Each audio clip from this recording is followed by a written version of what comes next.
Adin Ross is a disgusting monster. What did you say?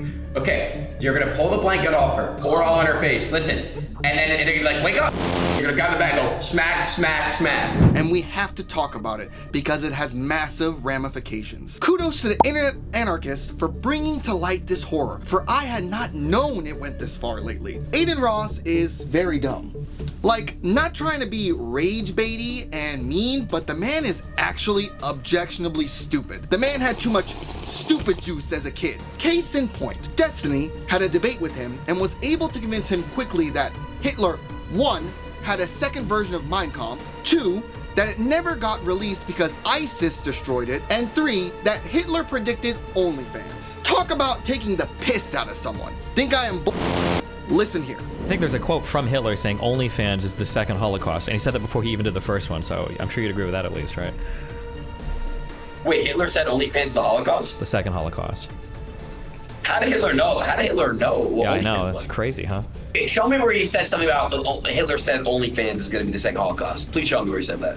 It was in the second version of Mein Kampf, but I think that ISIS burned that down when they invaded Germany last. The second Mein Kampf? Yeah, but he'd written it. There was only one version because he'd written it when he was in that bunker before he killed himself. Yeah, damn. Yeah. That's crazy. I mean, what can one say about this exchange? And this is an influencer getting paid millions impressing upon young kids. My heart weeps. This video isn't the dunk on Adin Ross party, and if you clicked it, whether you love him or hate him, you probably already know who he is. Instead, this video is to talk about his more extreme, nefarious nature he has taken up on Kick that is horrible and exploitive. But for those who don't know who he is, here's the TLDR. Adin Ross, a Florida man, is a popular ex-Twitch streamer and YouTuber known for his humorous personality and gaming content. He has over 3.5 million subscribers on YouTube, and after being banned on Twitch, he now streams on Kick full-time after signing a multi-million-dollar deal. He fell in love with the Red Pill manosphere and is goo-goo gaga over infamous polarizing figure Andrew Tate. He not only met him, but shaved his head to mimic and be more like his idol. You know this. I worked. I'm done. I fixed it. He even adopted his more radical views, but like the tribute band version because, well, he's quite inept. What started out as innocent and a life path of wanting to become the best version of yourself, which I fully support, has now become a twisted machination of horror since his ban and this "f*** you" attitude to civil norms over on Kick. He has vengeance and something to prove over there, and he believes he can do anything under Stake.com owned Kick. But it's going to lead to some dark manifestations and results to everyone involved. Hence why I felt the need to have to talk about it. Look here, this week I wanted to talk about Jack Thompson and Joe Lieberman, gamers' most hated duo on Expose.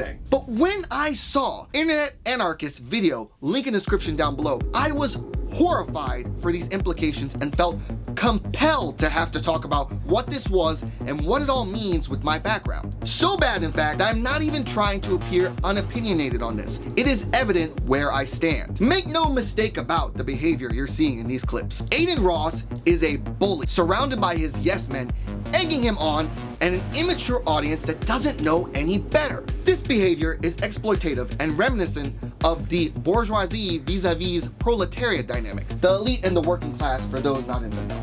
Adin Ross reminds me of the school's popular kid picking on the geeks and nerds for the thrill of it, except this is magnified 100 times with wider implications because of his popularity / audience and mountains of cash that he is donating for sick tricks. Folks, not to be bombastic, but with some of what we are already seeing and Adin telling others, it is only going to get more extreme from here on out. I know it is not a matter of if, but when, where this goes way too far, and it is already pretty extreme. Sure, there's all haha jokes right now, shave your head and drink some hot sauce, but there is some real darkness that he has signaled. Peeing on people without their consent, giving dog shit to your significant other, and to hear it from the man himself, slitting throats.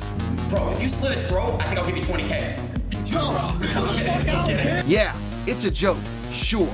An honest defense until some impressionable kid does the unthinkable. We are 2 steps away from seeing a snuff film on Kick. If you believe this info needs more signaling, please share it with others and comment your thoughts down below. But Gazda, you counter, no one is forced on these live streams. And you're just being extreme thinking such a demonic outcome will occur. Am I now? Well, let's look into an example where this brinkmanship did happen in Russia on a live stream where a streamer murdered their girlfriend after being donated to and dared. Kudos to Wavy Web Surfer who covered this. Link to that is also in the description down below. Reflay would use his 28-year-old girlfriend Valia as the victim in his streams. Disgusting chatters that visited would donate and encourage him to do vile things to his girlfriend, and as a result, he would verbally and physically abuse the woman. According to reports, he would shove her around, call her a prostitute, smelly, even going as far as pepper spraying the woman at a viewer's request. And unfortunately, this dangerous style of streaming would prove to be lethal for Reflay's girlfriend. During one stream, a viewer would donate $1,000, ordering Reflay to force his girlfriend out on the building balcony and lock her outside in freezing weather. Throughout the stream, the woman can be heard screaming and begging for him to let her inside, which only results in Reflay filming her struggle through the glass door and mocking her as she attempts to get inside.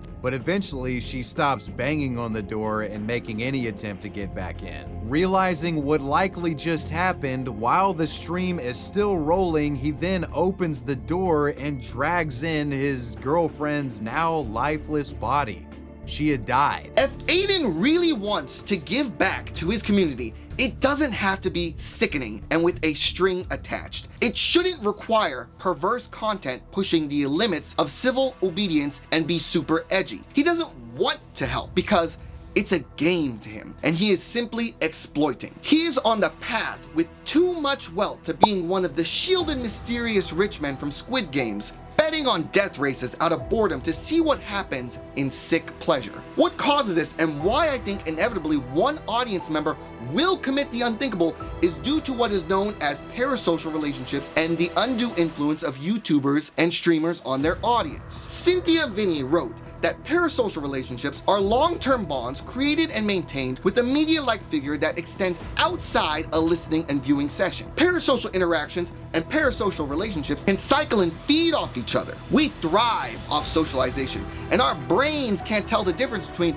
media and in-person yet because media hasn't been in perpetuity very long when you widen the lens of society's timeline. So we are still playing catch up in essence. Because of these interactions, Adin's followers see him as a friend and someone worth trusting.